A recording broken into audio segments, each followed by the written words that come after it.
Cinderella की कहानी मजलूम नौकरानी से रानी तक। एक दफा की बात है। एक छोटी सी लड़की थी जिसका नाम सिंड्रेला था।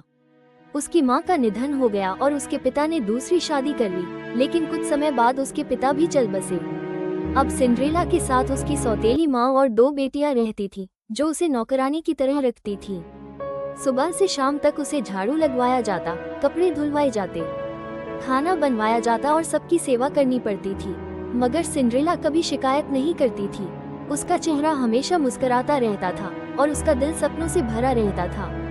एक दिन शहर के महल में ऐलान हुआ कि रात को राजकुमार का एक भव्य बॉल होगा, जहां वह अपनी होने वाली रानी के लिए लड़कियों से मिलेगा। सिंड्रेला का दिल खुशी से भर गया। उसने भी सपना देखा कि वो उस बॉल में जाए, एक खूबसूरत ड्रेस पहने और राजकुमार से मिले।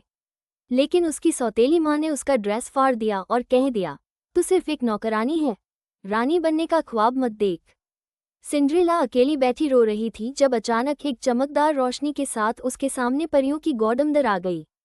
उसने कहा, सिंड्रेला रो मत, मैं तुझे एक रात के लिए वो सब कुछ दूंगी जो तू डिजर्व करती है।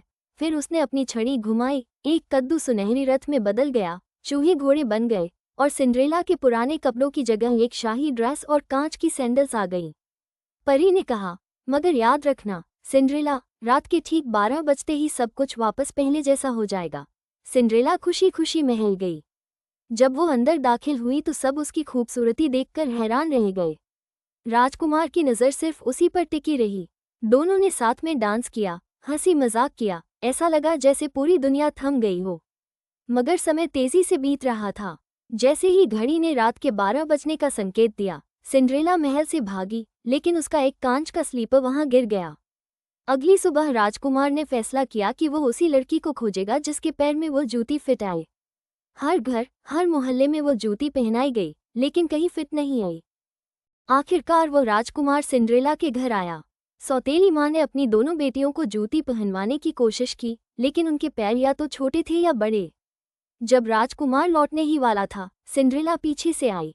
उसके पैर में वो जूती बिल्कुल फिट आ गई। सब लोग हैरान रह गए। राजकुमार मुस्कुराया और बोला, तुम ही मेरी रानी हो। फिर सिंड्रेला को महल ले जाया गया और दोनों ने शादी कर ली। सिंड्रेला की जिंदगी पूरी तरह बदल गई, लेकिन उसने कभी अपनी मेहनत, शराफत और सपने नहीं छोड़े। नैतिक सीख, जो कभी हार नहीं मानता, वो जिंदगी में जरूर जीतता है।